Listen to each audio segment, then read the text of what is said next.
तो हम लोग आगे कंटिन्यू करते हैं कंडक्टोमेट्री टाइट्रेशन को। ठीक है, इसमें बेसिकली इसका फंडामेंटल आप लोगों को समझ में आ चुका है। इसमें केसेस क्या हो सकता है मैं आपको समझा रहा हूँ, जो इंपॉर्टेंट केसेस हो सकता है। ठीक है, तो इंपॉर्टेंट केसेस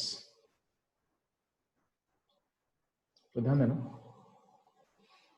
जब पहला केस का बात करते हैं तो पहला केस है case 1, strong acid versus weak strong base, strong acid versus strong base. ठीक है, तो जब भी हम इसका बात करेंगे ना, ध्यान देना, तो जैसे एग्जांपल स्ट्रॉन्ग एसिड का क्या हो सकता है, एग्जांपल हो सकता है आपके पास हो सकता है HCl प्लस NaOH। इसमें दोनों दोनों केस जूम करना है। पहला केस क्या जूम करना है कि जब आपका कोनिकल फ्लास्क में यानी नीचे में HCl हो और ऊपर से आप NaOH का ड्रॉप डालो, ऊपर से NaOH का ड्रॉप डालो। ये केस मतलब इसका केस 1 का A पार्ट, इसका B पार्ट भी हो सकता है। B पार्ट क्या हो सकता है, चलो, जब आपके कोनिकल फ्लास्क में क्या हो, कोनिकल फ्लास्क में आपका NaOH हो और ऊपर से हम ड्रॉप ड्रॉप क्या डालेंगे, ऊपर से ड्रॉप ड्रॉप ऐड करेंगे HCl। ठीक है, ध्यान देना, इसमें की कॉन्सेप्ट क्या होता है चलो, कि जो कोनिकल फ्लास्क में होता है, जो भी कोनिकल फ्लास्क में होगा वो होता है एक्सेस। कोनिकल फ्लास्क यानी जो नीचे रहता है वो होता है एक्सेस रिएजेंट। ठीक है, और जो आप ऐड करते हो ना होता लिमिटिंग, होता लिमिटिंग। जैसे इस केस में, पहले केस में NaOH हो जाएगा लिमिटिंग रिएजेंट और सेकेंड केस में HCl हो जाएगा लिमिटिंग। दोनों केस में ध्यान देना। जैसे केस 1 का A का बात करेंगे तो उसमें क्या आप लोग सीखे थे कि अल्टीमेटली क्या होगा कि NaOH जब सिस्टम में ऐड होगा तो आपके पास क्या था, आपके पास आपका Na प्लस आयन है, Na प्लस आयन जो OH है, OH H प्लस से रेट करेगा। तो आपका अल्टीमेटली हर NaOH को ऐड करने से आपका H प्लस आयन सिस्टम से बाहर जा रहा है और उसके बदले में ऐड क्या हो रहा है, Na प्लस आयन ऐड हो रहा है। ठीक है, तो आपका NaOH का ऐड करने से क्या हो रहा है, H प्लस रिमूव हो रहा है, उसके बदले Na प्लस ऐड हो रहा है। आपको पता था कि H प्लस आयन का जो कनेक्टिव पावर होता है वो क्या होता है, वो बहुत हाई होता है। एक हाई पावर को आप लो पावर से रिप्लेस करो तो क्या होगा, आपका जो मोलर कनेक्टिविटी का वैल्यू है, जैसे सब वॉल्यूम ऑफ NaOH को डालोगे वो क्या होगा, खत्म होते जाएगा, वो डिक्रीज करते जाएगा। एक पॉइंट ऐसा होगा जब लोएस्ट वैल्यू को अचीव कर लेगा, उसके बाद क्या होगा, जब आप फर्दर NaOH को डालोगे तो आपका आपका क्या होगा, आपके पास Na प्लस और OH का दोनों का नंबर बढ़ेगा, यानी सिस्टम में आयन का नंबर इंक्रीज करेगा, Na प्लस आयन का भी और OH माइनस आयन का भी। आपका आपका आपका कर्व ऐसा होगा, एक वी शेप का कर्व होगा। अगर बोला जाए कि उल्टा करे तो क्या होगा, तो उल्टा कर दे तो क्या होगा, तो ध्यान देना, अगर आपके पास HCl था तो HCl डालोगे तो क्या होगा, HCl का H प्लस किसको हटाएगा, OH को हटाएगा, तो आपके सिस्टम से OH माइनस बाहर, आयन बाहर जाएगा। ठीक है, और बदले में ऐड क्या हो रहा है, बदले में Cl माइनस आयन ऐड हो रहा है। ठीक है, तो OH माइनस का पावर बहुत हाई होता है। एक हाई पावर के आयन को एक लो पावर के आयन से आप रिप्लेस कर रहे हो, तो जैसे सब HCl का वॉल्यूम जब ऐड करोगे सिस्टम में, आपका मोलर कनेक्टिविटी का वैल्यू क्या होगा, वो डिक्रीज करेगा, आपका डिक्रीज करेगा। ठीक है, कब तक डिक्रीज करेगा, जब तक सारा का सारा NaOH खत्म ना हो जाए, यानी जब तक इक्वलेंस पॉइंट, जो A पॉइंट होता है इक्वलेंस पॉइंट, A पॉइंट है इक्वलेंस पॉइंट। ठीक है, यहाँ भी क्या होगा, इक्वलेंस पॉइंट सेम होगा नीचे, और उसके बाद वंस सारा सारा NaOH जब खत्म हो जाएगा तो इक्वलेंस पॉइंट पे क्या होगा, सिस्टम में सिर्फ NaCl बचेगा। यहाँ पे ऊपर में भी क्या है, सिर्फ NaCl बचेगा इक्वलेंस पॉइंट पे। उसके बाद जब आप एक्स्ट्रा HCl डालोगे, तो H प्लस और Cl माइनस का आयन का नंबर बढ़ेगा।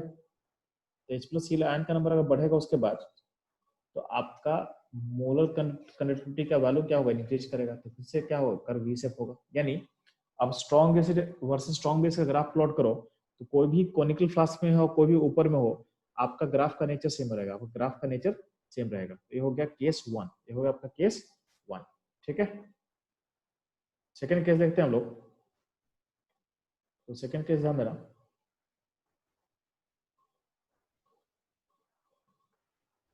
केस टू,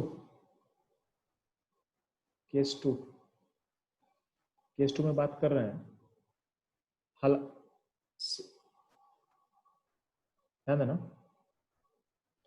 बात कर रहे हैं के एक्स वर्सेस AgNO3। अब के एक्स जो है, केस कुछ भी हो सकता है, एक KCl हो सकता है, एक KBr हो सकता है और एक KI हो सकता है। इस प्रोसेस का की कॉन्सेप्ट क्या है? की कॉन्सेप्ट है,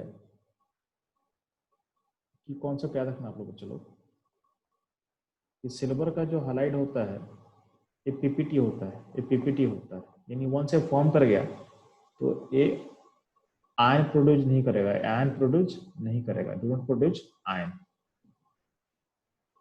डू नॉट प्रोड्यूस आयन, ऐसा की कॉन्सेप्ट है। ठीक है, तो इसमें देखना, इसका पहला पार्ट आपको समझा रहे हैं हम।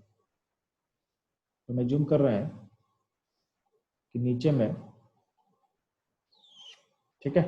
अच्छा, इसमें एक और की कॉन्सेप्ट रखना, एक और की कॉन्सेप्ट क्या होता है कि हालाइड आयन का जो साइज होता है, size of halide ion is almost nearly equal to nitrate ion, almost. अब क्लोरीन हो, ब्रोमीन हो, आयोडीन हो तो हल्का हल्का चेंज होगा, लेकिन इसको नियरली सेम मान सकते हो, नियरली आप सेम मान सकते हो। ज्यादा बेटर होगा सीएल के लिए, सीएल के लिए ज्यादा बेटर होता है, बट आपका बीआर और आई रहेगा तब भी आप नियरली सेम मान के सॉल्व कर लेना। ठीक है, एक और दोनों का चार्ज क्या है? दोनों का चार्ज सेम है, तो दोनों का साइज सेम है और दोनों का चार्ज सेम है। इसका मतलब क्या होगा कि इन दोनों का कंडक्टिंग पावर सेम होगा, इन दोनों का कंडक्टिंग पावर क्या होगा? सेम होगा। तो हालाइड और नाइट्रेट का कंडक्टिंग पावर क्या होता है? सेम। ठीक है, इनका कंडक्टिंग पावर को क्या मानोगे आप? सेम मानोगे। अब ध्यान देना, हम क्या जूम कर रहे हैं कि नीचे नीचे ले रहे हैं हम लोग के मान लेते हैं, KCl ले लेते हैं, मान लेते हैं KCl। यहाँ पर KBr ले लो, KI ले लो, बात बराबर, कोई दिक्कत नहीं है। ठीक है, और ऊपर से हम डाल रहे हैं, ऊपर से डाल रहे हैं ड्रॉप बाय ड्रॉप ऐड कर रहे हैं किसका? AgNO3 का। ठीक, अभी देखो इस इवेंट में होता क्या समझो यहाँ पे, होता क्या समझो यहाँ पे, इसको मैं आगे समझा दे रहा हूँ। अगर मान लेते हैं कि बिगनिंग में सॉल्यूशन में KCl का पार्टिकल का नंबर 100 था, ये 100 पार्टिकल मान लेते हैं। ठीक है, यानी आपका आयन क्या है? तो K प्लस आयन का नंबर 100 होगा और Cl माइनस आयन का नंबर 100 है। जैसे जैसे आप AgNO3 डालोगे, तो हम पहला केस ले रहे हैं कि AgNO3 एक डाले 1, यानी हम AgNO3 का 1 पार्टिकल डाल रहे हैं। 1 पार्टिकल डाल रहे हैं, इसका मतलब क्या होगा? 1 होगा Ag प्लस और 1 होगा नाइट्रेट। अब Ag प्लस किसके साथ रिएक्ट करेगा? तो Ag प्लस Cl के साथ रिएक्ट करेगा आपके सिस्टम में। तो आपका Ag प्लस जब Cl से रिएक्ट करेगा तो क्या बनेगा? AgCl बना लेगा, 1 बन जाएगा AgCl। अब AgCl का तो पीपीटी होता है, तो वो तो आयन में ब्रेक करेगा नहीं, AgCl पीपीटी बनकर बाहर चला गया। बाहर मतलब वो आयन प्रोड्यूस नहीं कर रहा, वो आयन प्रोड्यूस नहीं कर रहा है। आपके K प्लस के नंबर को फर्क नहीं पड़ेगा, K प्लस के नंबर को फर्क नहीं पड़ेगा। ठीक है, Cl नंबर क्या हो जाएगा? एक घट जाएगा, 99 हो जाएगा। और उसके बदले सिस्टम में क्या, कौन सा आयन आ जा रहा है? नाइट्रेट आयन आ जा रहा है, नाइट्रेट का नंबर 1 हो गया। तो यहाँ भी आयन का नंबर क्या था? 200 आयन यहाँ भी है, और यहाँ भी आयन क्या है? 200 आयन है। तो आयन के नंबर में कोई चेंज हो रहा है क्या? आयन के नंबर में कोई चेंज नहीं हो रहा है। अल्टीमेटली प्रोसेस में हो क्या रहा है? अल्टीमेटली प्रोसेस में हो क्या रहा है बच्चे लोग? आपका जो Cl माइनस आयन है वो रिप्लेस किससे हो रहा है? वो रिप्लेस हो रहा है किससे बच्चे लोग? तो रिप्लेस हो रहा है H plus, sorry, nitrate ion से। तो Cl ion is replace by nitrate ion. तो जैसे अगर मान लेते हैं कि इसको फिर से आगे आगे हम लेके जाएंगे, तो अगर रिएक्शन कब खत्म होगा? जब सारा का सारा KCl AgNO3 से रिएक्ट कर जाए। तो अगर हम मान लेते हैं कि 99 AgNO3 एक्स्ट्रा आप डालते हो, तो अल्टीमेटली सिस्टम में क्या होगा? अल्टीमेटली सिस्टम में क्या होगा? चलो, तो आपके सिस्टम में ध्यान देना, आपका इस केस में K प्लस का नंबर को फर्क नहीं पड़ेगा, 100 का 100 रहेगा, लेकिन सारा का सारा Cl क्या होगा? बाहर चला जाएगा। ठीक है, कि 99 Cl बचा हुआ है और 99 आप Ag डाल दिए सिस्टम में। इसका मतलब क्या है? इसका मतलब क्या है कि आपका सिस्टम से 99 AgCl बाहर जा चुका है। यानी बाहर मतलब पीपीटी नहीं बनाएगा, वो आयन नहीं बनाएगा, पीपीटी में जा चुका है। तो बचा सिस्टम आयन के फॉर्म में बचा क्या हुआ है, तो सिस्टम में आयन के फॉर्म में बचा होगा, चलो नाइट्रेट आयन आ चुका है, यानी जितना भी सीएल था नाइट्रेट से रिप्लेस हो चुका है। तो अभी भी आयन का नंबर क्या है, 200 ही है। तो अल्टीमेटली क्या है, आपका आयन का नंबर सेम है और प्लस सारा का सारा सीएल किससे रिप्लेस हुआ, नाइट्रेट से। इसको बोल रहे हैं आप इक्विवेलेंस पॉइंट, इसको बोल रहे हैं आप इक्विवेलेंस पॉइंट। अब इक्विवेलेंस पॉइंट अचीव करने में आपका आयन का नंबर फिक्स है, प्लस जो क्लोरीन आयन रिप्लेस हुआ नाइट्रेट से, दोनों का कनेक्टिंग पावर क्या होता है, सेम होता है। आपको पता है दोनों का कनेक्टिंग पावर सेम है, तो आयन का नंबर भी सेम है और कनेक्टिंग पावर भी आपका सीएल और नाइट्रेट का सेम था। ठीक, इसका मतलब क्या है, इसका मतलब है कि यहां से जब यहां जब पहुंचे हो तो इसमें कोई भी चेंज नहीं होगा, कुछ भी चेंज नहीं होगा। इसके बाद जब आप डालते हो AgNO3 तो आपके सिस्टम में क्या होगा, आपके सिस्टम में आयन का नंबर इंक्रीज करेगा। के प्लस पहले से 100 था, नाइट्रेट पहले से 100 था, हो चुका है। अब क्या होगा, Ag प्लस डालोगे तो उसका आयन का नंबर बढ़ेगा और नाइट्रेट का नाम आयन का नंबर बढ़ेगा, ऐसा कुछ होगा। ठीक है, इसे ग्राफ प्लॉट करते हो आप, इसे ग्राफ प्लॉट करोगे तो क्या होगा, जैसे जैसे आप AgNO3 का वॉल्यूम ऐड कर रहे हो, बिगनिंग में क्या होगा, बिगनिंग में सारा सीएल किससे रिप्लेस होगा, नाइट्रेट से। तो दोनों का चूंकि पावर सेम है तो दोनों का जो मोलर कनेक्टिविटी है उसमें कोई चेंज नहीं आएगा। जिस पॉइंट पे इक्विवेलेंस पॉइंट होगा, इक्विवेलेंस पॉइंट के बाद यानी इस पॉइंट के बाद क्या होगा, जब आप Ag3 डालोगे तो आपका नंबर ऑफ आयन इंक्रीज करेगा, तो आपका जो मोलर कनेक्टिविटी है वो इंक्रीज करेगा। ये हो जाएगा 9 उसके लिए। ठीक है, ये रहेगा, ये हो गया आपका केस 2 का पहला पार्ट, ये पार्ट। अगर कोई बोलेगा इसमें ऐसा करते हैं, ठीक है, इसमें ऐसा करते हैं, केस 2 में ही इसका बी पार्ट क्या होगा, इसका बी पार्ट क्या होगा। बी पार्ट का मतलब है नीचे रख देंगे अगर AgNO3 तो ऊपर से हम डाल रहे हैं, ऊपर से डाल रहे हैं ड्रॉप बाय ड्रॉप KCl का। तो हम बोल रहे इसमें भी क्या होगा, इसमें भी क्या प्रोसेस में क्या होगा, आपका CL किससे रेट करेगा, Ag से। तो Ag को हटाएगा सिस्टम में, तो CL Ag को हटा देगा, CL Ag को हटा देगा और बदले में क्या जाएगा, बदले में क्या जाएगा। तो अल्टीमेटली इस प्रोसेस में Ag प्लस को हटा के आप किसको ला रहे हो, K प्लस को ला रहे हो। Ag प्लस K प्लस से रिप्लेस हो रहा है। और आपको पता है कि कनेक्टिंग पावर Ag और K का नियरली सेम होता है, तो connecting power of Ag plus in K plus is nearly same. तो आपका जितने पावर का आयन बाहर जा रहा है उतने पावर का तो आप आयन को डाल दे रहे हो ना, तो बिगनिंग में क्या होगा, बिगनिंग में कोई चेंज नहीं होगा।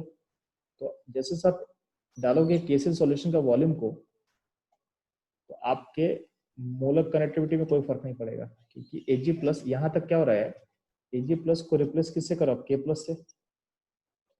ठीक है, तो कोई फर्क नहीं पड़ेगा।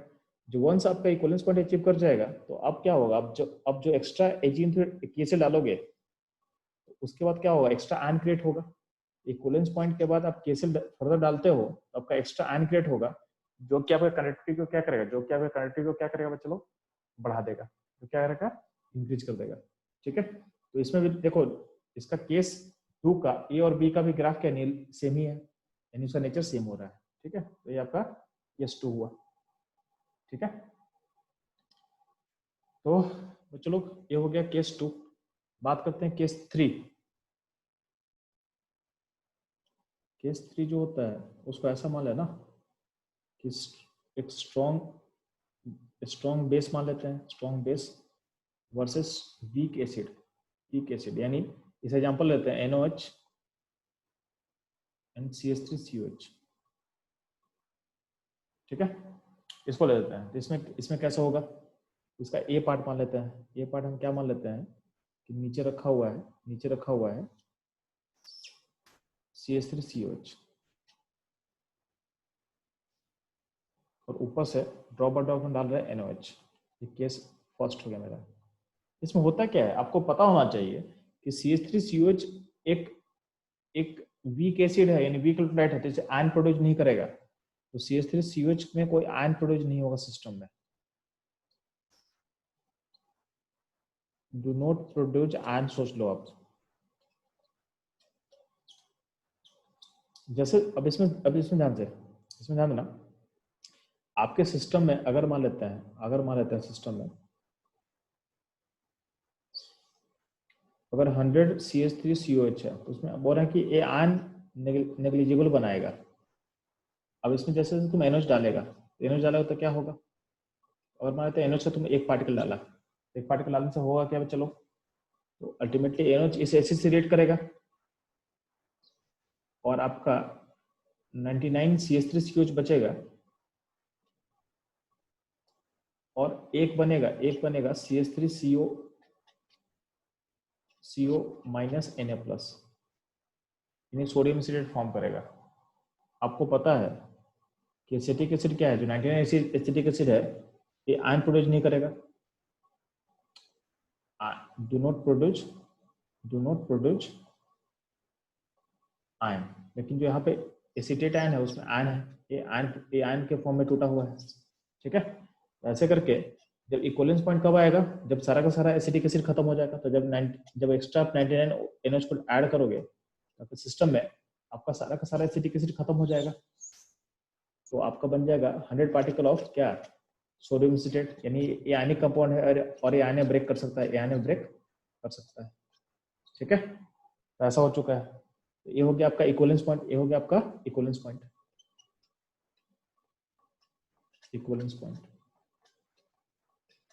अब इसके बाद जब फर्दर आप डालोगे, क्या डालोगे बच्चे लोग, जब फर्दर डालोगे आप इसका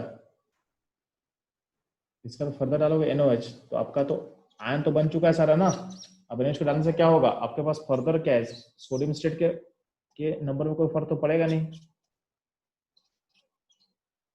ठीक है, तो उसका 100 पार्टिकल तो 100 पार्टिकल तो रहेगा, यानी 100 पार्टिकल ऑफ एसिटेट आयन और 100 particle of sodium ion.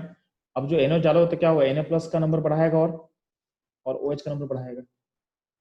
Ultimately आपको दिख रहा होगा जब प्रोसेस शुरू से स्टार्ट किए तो शुरू से क्या हो रहा है, शुरू में आयन का नंबर 0 था, NH को डालने से क्या हो रहा है, आयन का नंबर बढ़ना स्टार्ट हुआ, इक्वलेंस पॉइंट पे आयन का नंबर बढ़ चुका है, और उसके बाद जब NH डालोगे तो और ज्यादा बढ़ रहा है, क्योंकि उसमें इक्वलेंस पॉइंट के बाद आपके पास चूंकि NH डाल रहा होता है, NH में OH माइनस है और OH माइनस का पावर बहुत हाई होता है, तो आपका जो इंक्रीज होगा रैपिड होगा, आपका इंक्रीज क्या होगा, रैपिड होगा। ठीक, इसको ग्राफिकली आप दिखाओगे, ध्यान देना। तो आप वॉल्यूम ऑफ NH जब ऐड करोगे तो इसका जो ग्राफिकल रिप्रेजेंटेशन होगा इसका, इसमें सॉल्यूशन में किसका है, सॉल्यूशन के अंदर क्या है, तो सॉल्यूशन के अंदर आपका एसिटिक एसिड था, तो शुरू में ही आपका इंक्रीज होना स्टार्ट होता है, तो जैसे आप NH डालोगे तो आपका इंक्रीज होगा, जिस पॉइंट पे रिएक्शन खत्म होगा, जिस पॉइंट पे रिएक्शन पूरा होगा, इक्विवेलेंस पॉइंट बात करते हैं, उस पॉइंट के बाद क्या होगा, आप NH ऐड करोगे तो आपका ग्राफ और रैपिडली इंक्रीज करेगा, क्योंकि रैपिडली इंक्रीज क्यों कर रहा है, क्योंकि आपका Na प्लस और OH माइनस, यानी OH माइनस का नंबर इंक्रीज कर रहा है। ठीक है, तो ये आपका ग्राफ होगा इसके लिए। ये हो गया आपका केस थर्ड का पहला पार्ट। ठीक है, मूव करते हैं केस थर्ड का सेकेंड पार्ट, यानी उल्टा करने से क्या होगा, तो यहाँ पे ग्राफ सिमिलर नहीं होगा, ध्यान देना। अभी तक हम लोग क्या ले रहे थे कि केस का हर उल्टा करने से भी ग्राफ सेम आ रहा था, यहाँ पे सेम नहीं आएगा, तो ध्यान देना। हम लोग बात क्या कर रहे हैं, केस थर्ड का बी पार्ट मतलब सॉल्यूशन में क्या है, तो सॉल्यूशन में NaOH है और ऊपर से आप डाल रहे हो, ऊपर से आप ऐड कर रहे हो, एसिटिक एसिड को ऐड कर रहे हो सिस्टम में। ठीक है, अगर हम इसको ऐसा सोचे तो सिस्टम में NaOH था, अगर NaOH का पार्टिकल का बात करें तो NaOH आयनिक कंपाउंड है, इसका 100 पार्टिकल मानते हैं, आपका सिस्टम में क्या होगा, Na प्लस का नंबर 100 होगा और OH माइनस का नंबर भी क्या होगा, चलो 100 होगा। इसमें आप डालोगे, अगर मान लेते हैं एक पार्टिकल एसिटिक एसिड का डाल देंगे, एसिटिक एसिड क्या करेगा, किसे रेट करेगा, OH माइनस से, OH माइनस रेट करेगा, अल्टीमेटली क्या होगा, आपके Na प्लस के नंबर को कोई फर्क नहीं पड़ेगा, वो तो 100 का 100 है, पर फर्क पड़ेगा किसके पार्टिकल के नंबर को, OH माइनस के पार्टिकल का नंबर फर्क पड़ेगा, वो हो जाएगा 99 और बदले में क्या आ जाएगा, बदले में आ जाएगा एसिटेट आयन का नंबर क्या हो जाएगा, एक हो जाएगा। ठीक है, तो अल्टीमेटली हो क्या रहा है कि OH माइनस जो आयन है वो रिप्लेस किससे हो रहा है, वो रिप्लेस हो रहा है sodium acetate sorry acetate ion से रिप्लेस हो रहा है। जब रिएक्शन पूरा खत्म होगा, रिएक्शन खत्म कब होगा, जब सारा का सारा NH हट जाए। तो एट इक्विवेलेंस पॉइंट का बात करें तो इक्विवेलेंस पॉइंट पे क्या होगा, इक्विवेलेंस पॉइंट पे क्या होगा, कब अचीव होगा, जब आप सारा का सारा NH को हटाओगे। तो कब हटेगा, जब एक्स्ट्रा डालोगे आप एसिटिक एसिड, कितना 99 पार्टिकल डालने से खत्म हो जाएगा। ठीक है, तो उस केस में क्या होगा, इक्विवेलेंस पॉइंट पे देखोगे तो क्या होगा, सारा का सोडियम आयन का नंबर सेम है 100 है, और बदले में क्या जाएगा, OH सारा खत्म हो चुका सिस्टम में, और बदले में क्या जाएगा, एसिटेट आयन आ जाएगा 100। तो आपको आपको दिख रहा होगा जैसे जैसे आप इक्विवेलेंस पॉइंट अचीव कर रहे हो, तो अचीव करने में आपका OH आयन रिप्लेस किस हो रहा है, एसिटेट आयन से। अब OH आयन एसिटेट आयन में किसका पावर हाई होता है, तो आपको पता है कि कनेक्टिंग पावर हाई होगा, कनेक्टिंग पावर हाई होगा किसका, OH का काफी ज्यादा हाई होता है देन एसिटेट आयन। एक हाई पावर के आयन को आप रिप्लेस करो एक लो पावर के आयन से, तो जैसे जैसे प्रोसेस आगे मूव करेगा, आपका जो मोलर कनेक्टिविटी है सॉल्यूशन का क्या होगा, डिक्रीज करेगा। ठीक है, उसके बाद आप एक्स्ट्रा डालोगे, आप अगर डाल रहे हो एसिटिक एसिड, तो ध्यान देना ये बहुत इंपॉर्टेंट चीज आपको दिखेगा यहाँ पे। तो एसिटिक एसिड देखो, acetic acid already weak electrolyte है, तो वो तो टूटता नहीं है।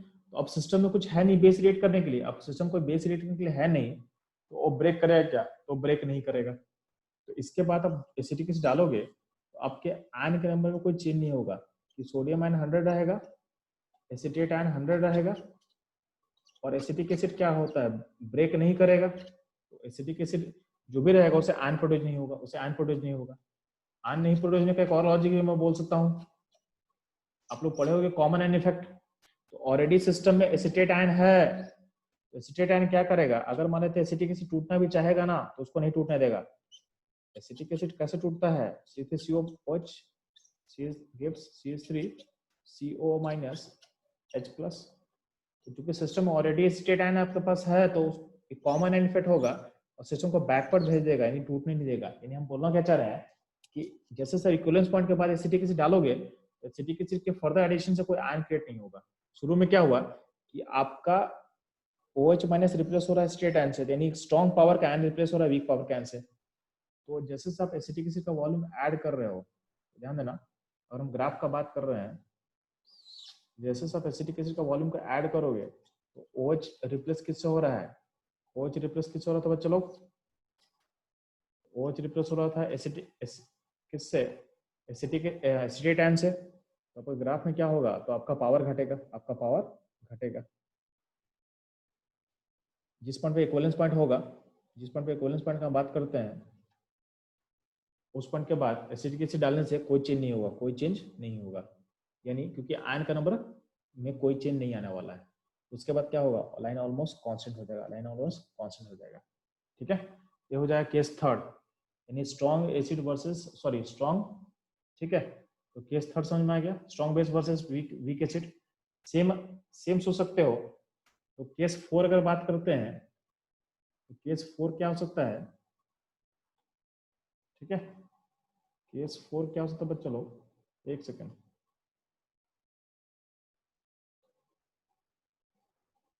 तो केस 4 हो सकता है चलो हम लोग का strong acid versus versus weak base. इसका इसका जो रहेगा वो ऑलमोस्ट केस थर्ड की तरफ हो जाएगा, तो इसको आप लोग ट्राई कर लेना, strong acid versus weak base. इसमें दो केस होगा, दोनों केस पहले वाले केस की तरफ हो जाएगा। ठीक है, इसको आप तो ट्राई करके देख लेना केस 4 को। मैं मूव कर रहा हूँ केस 5 पे।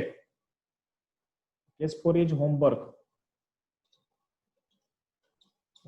Similar to case 3, similar to case 3, try कर सकते हो।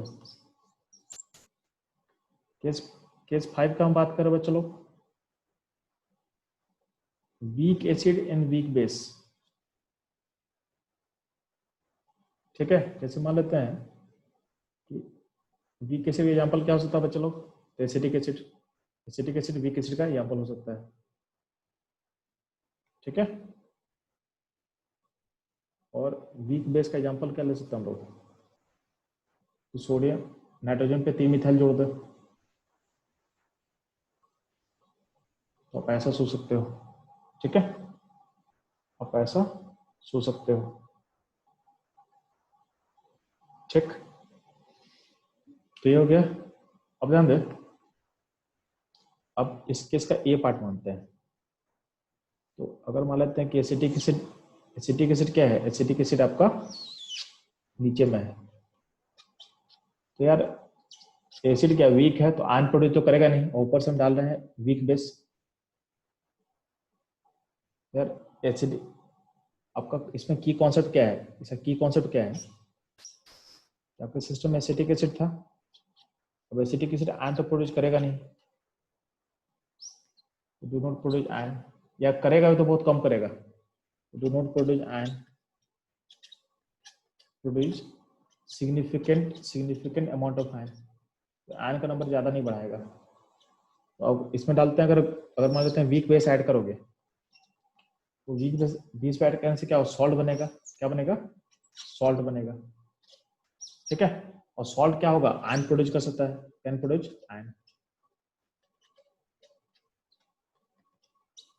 ठीक है, तो weak acid and weak base salt बनाएगा, और सॉल्ट मैक्सिमम कब होगा, जब इक्विवेलेंस पॉइंट अचीव होगा, यानी जब दोनों का अमाउंट इक्वली रेट कर जाएगा, इक्विवेलेंट पॉइंट पे, इक्विवेलेंस पॉइंट पे आपका सॉल्ट का वैल्यू मैक्सिमम होगा। सॉल्ट मैक्सिमम होगा तो क्या होगा, आयन का नंबर पे क्या होगा, आयन भी मैक्सिमम होगा, आयन का नंबर पे क्या होगा, मैक्सिमम होगा। ठीक है, उसके बाद फर्दर डालोगे ना वीक बेस, तो चूंकि सारा का सारा एसिड रिएक्ट कर चुका है, तो अब वीक बेस में तो कुछ आयन तो है नहीं, और सॉल्ट अपना मैक्सिमम बन चुका है, तो अब क्या होगा, अब डालने से आयन का नंबर में कोई चेंज नहीं होगा, आयन का नंबर क्या होगा, फिक्स होगा, आयन इज कांस्टेंट, यानी अब ऐड करने से कोई फर्क नहीं पड़ेगा। यानी शुरू में इसका ग्राफ अगर देखते हैं, इसका ग्राफ जब देखोगे तो शुरू में क्या होगा, शुरू में आयन बढ़ेगा तो क्या होगा, बढ़ेगा, कब तक बढ़ेगा, जब तक आप वीक बेस को ऐड कर रहे हो, जिस पॉइंट पे आपका रिएक्शन खत्म हो चुका है, यानी रिएक्शन कंप्लीट हो चुका है, उस पॉइंट के बाद उसका नो चेंज, ऐसा चलेगा। नहीं, शुरू में स्लाइटली बढ़ेगा और फिर नो चेंज, इक्वलेंस पॉइंट के बाद कोई चेंज नहीं होगा। इसका बी पार्ट के बारे में सोचते हो, यानी पहले वाले केस में वीक एसिड नीचे था और ऊपर से हम वीक बेस डाल रहे थे, इसका बी के बारे में सोचोगे तो बी में सिमिलर होगा, तो शुरू में क्या होगा, यानी नीचे में अगर आप डाल रहे हो, नीचे ऐड होगा वीक, अगर नीचे ऐड होगा वीक बेस और ऊपर से ऐड करोगे वीक एसिड, उसमें क्या होगा, सॉल्ट बनेगा, सॉल्ट बनेगा तो क्या होगा, आयन बढ़ेगा, तो आपका वैल्यू इंक्रीज करेगा। जब वन जब रिएक्शन खत्म हो जाएगा, यानी जब दोनों का दोनों रेट कर चुका होगा, उसके बाद क्या होगा, उसे फर्दर इंक्रीज करने से, यानी फर्दर वीक एसिड का ऐड करने से आपके आयन के नंबर में कोई चेंज नहीं होगा। अगर आयन के नंबर में कोई चेंज नहीं है, तो आपका जो वैल्यू है, वैल्यू क्या हो जाएगा, कांस्टेंट हो जाएगा, वैल्यू क्या होगा, कांस्टेंट हो जाएगा, यानी हो जाएगा आपका इक्विवेलेंस पॉइंट। ठीक है, तो वीक एसिड के ऐड करने से ऐसा कुछ हो सकता है। ठीक है, ये हो गया केस 5। तो इतना ही सारा केस मेरे को जानना था। एक स्पेशल क्वेश्चन आपको दे रहे हैं, कभी कभी क्या करता है, कभी कभी ऐसा कर देगा, ठीक है, कि आपके सिस्टम में स्पेशल केस, आपके सिस्टम में HCl प्लस HCl डाल दिया है और ऊपर से NaOH को डाल रहा है, यानी आपके पास एसिड का मिक्सचर है, ठीक है, एसिड का मिक्सचर है, और उसमें बोला है उसमें मैं स्ट्रॉन्ग बेस ऐड कर रहा हूं, उसमें स्ट्रॉन्ग बेस ऐड कर रहे हैं। तो एसिड का जो आपके पास एसिड का मिक्सचर है, उसमें एक स्ट्रॉन्ग एसिड है और एक वीक एसिड है। इसमें बोला गया इसमें कैसे होगा बच्चों लोग, इसमें बहुत सिंपल है। सिंपल क्या है कि पहले आपका बेस किसी रेट करेगा, पहले आपका बेस एसिड से रेट करेगा, यानी स्ट्रॉन्ग एसिड से रेट करेगा। तो पहले आप ग्राफ बना लें किसका, तो पहले आप ग्राफ लाना है strong base versus strong acid का। और इसका ग्राफ का बात करते हैं, इसका ग्राफ बहुत सिंपल होगा। तो पहले जब डालोगे तो क्या होता है, स्ट्रॉन्ग एसिड वर्सेस बेस में क्या होता है, लाइन घटता है, यानी कनेक्टिविटी घटेगा।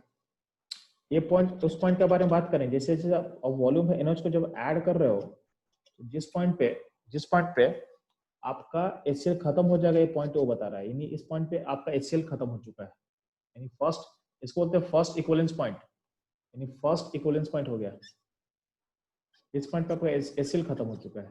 ठीक है, अब ध्यान देना, अब सिस्टम में क्या वीक एसिड है, ऊपर में क्या स्ट्रॉन्ग बेस, ऊपर से आप स्ट्रॉन्ग बेस डाल रहे हो, तो आप weak acid versus strong base का ग्राफ देखो, यहाँ पे आपको हम पढ़ाया था, केस केस कहाँ पे, तो यहाँ देखना, अगर आप ऊपर यहाँ देखो, अगर आप ऐड कर रहे हो, सॉरी एक सेकेंड, हाँ यहाँ देखना, देखो ना, एक केस क्या था, एक केस, इस केस का बात कर रहे हैं, जब नीचे वीक एसिड है ऊपर स्ट्रॉन्ग बेस है, तो इसका ग्राफ कैसा बना था बच्चों लोग, इसका ग्राफ ऐसा बना था कि हल्का सा स्लाइटली बढ़ेगा और फिर इंक्रीज करेगा, तो ऐसा ही कुछ यहाँ पे होगा। तो यही केस है, सोचना आपको कि जब आपके पास वीक एसिड नीचे है, ऊपर स्ट्रॉन्ग बेस डालोगे, तो पहले आपका लाइन बढ़ेगा थोड़ा सा और फिर और रैपिडली बढ़ेगा। यानी अगर बात कर रहे हैं यहाँ पे, ठीक है, तो फर्स्ट पॉइंट के बाद अब HCl बचा हुआ है, तो वीक एसिड में डालेंगे स्ट्रॉन्ग बेस, तो क्या होगा, पहले लाइन थोड़ा सा बढ़ेगा।